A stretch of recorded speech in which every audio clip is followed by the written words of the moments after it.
connection.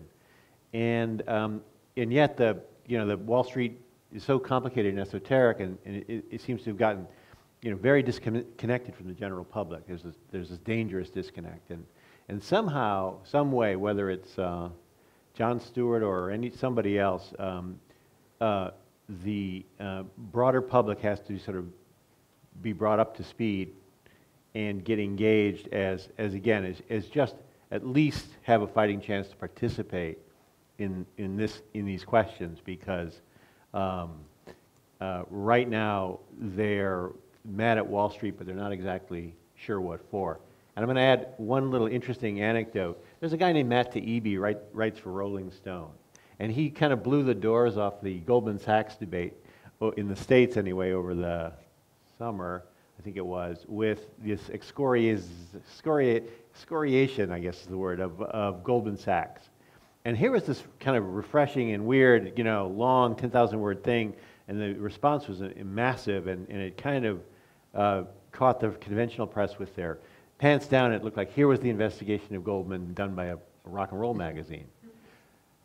A few months later, Matt and I've talked to him on the phone, comes in with just a horrific story about naked short selling being at the heart of the collapse of Lehman Brothers and Bear Stearns, which only the fringiest, no credible person believes this. And here you have sort of the danger of a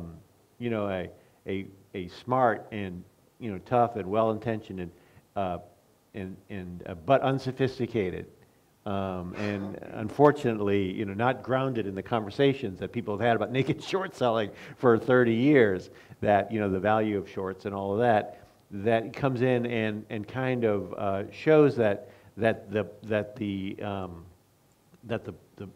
outsiders in the mainstream forcibly, if necessary, have to be brought up to speed so they can somehow participate in this conversation in a knowledgeable and sophisticated way, so that their interests can be represented. Okay, I have another question here from the floor, and we'll come back to you. Cookie. Hi, I have 2 questions. Can you hear me? Yeah, stand up. Come. I'll be right with you. Okay, I've been hearing a lot about Europe and US, and if there's one thing that we've learned from the financial crisis is that the interconnectedness around the globe. And so I was just wondering, then how do you include from all the other journalists or the financial reporting from the emerging markets, from the developing or let's say third world, and how do you include that in the debate or in the discourse, and how do you connect with that? Because obviously they're going to become more and more important.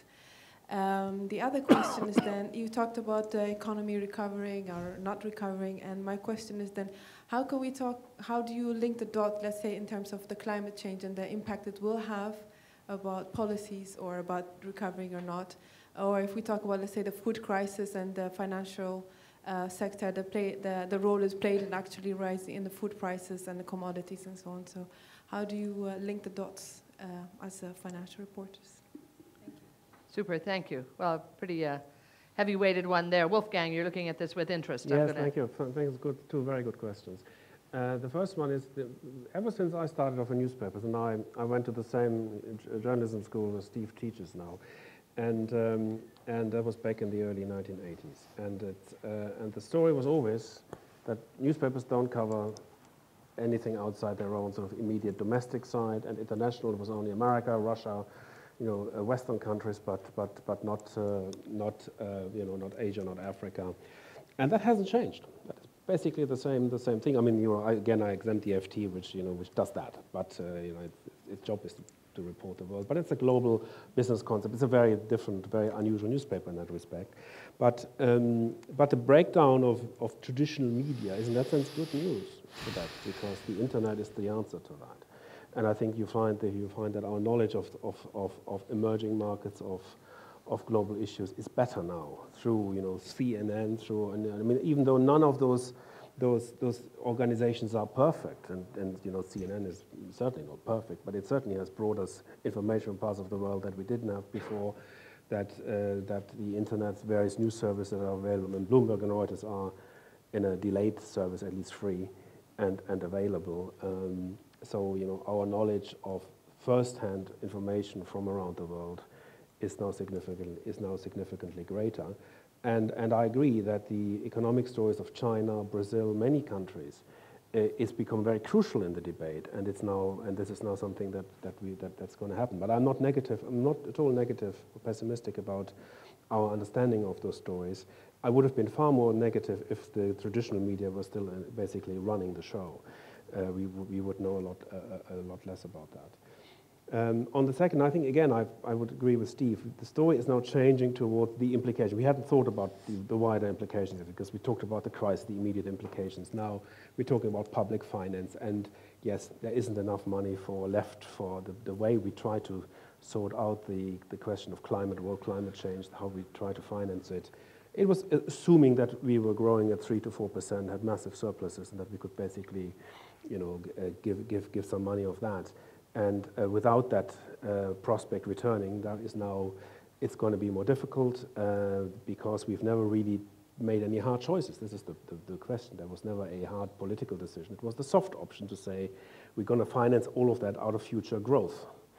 There was never a sacrifice we had to make. It was basically just some future generations' growth that would be diverted into climate change finance. And if I look at the last G20, no agreement on how this financing can be undertaken. So I think that is now one of the biggest stories we need to focus on, and I think we will focus on that. Steve, go ahead. Come in.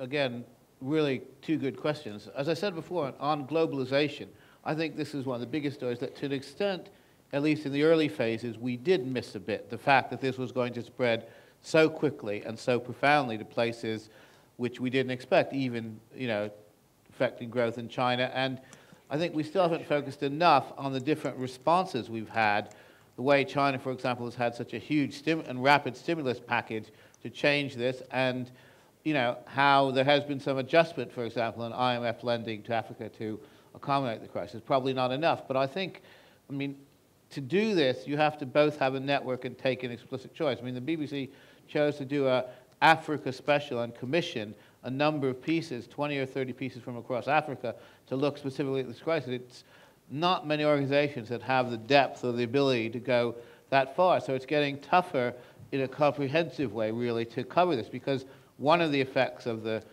crisis for journalism, not just business journalism, is a retreat back for many organizations, particularly U.S. news organizations, having fewer and fewer foreign bureaus and ability to tell a really global story.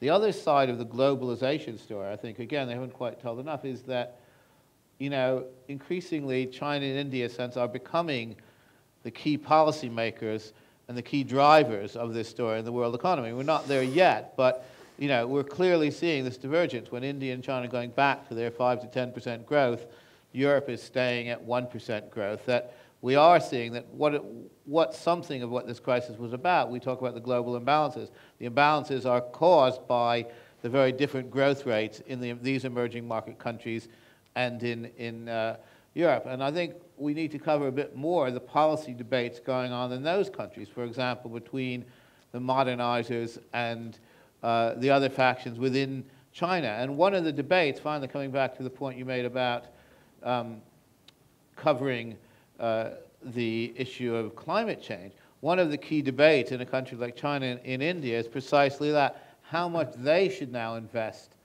China is now the biggest emitter of CO2. It's taken over from the US. How much they should invest and how they want to make the trade-off within their own countries between a 10% growth rate and a lower growth rate that would involve more investment in reducing the rate of pollution in lignite power stations. So there's a huge debate going on in the world, which I don't think we've yet plugged into, that's really taking place also in those very fast-growing emerging market countries. Damien. Okay. Great questions. We live in a very interconnected world, and some of the key risks that we face are global, or at least they're not national. They include climate change, they include food security, and there are others. I think that the way that domestic media operate and their slight international myopia is a real problem going forward dealing with these kinds of issues. We heard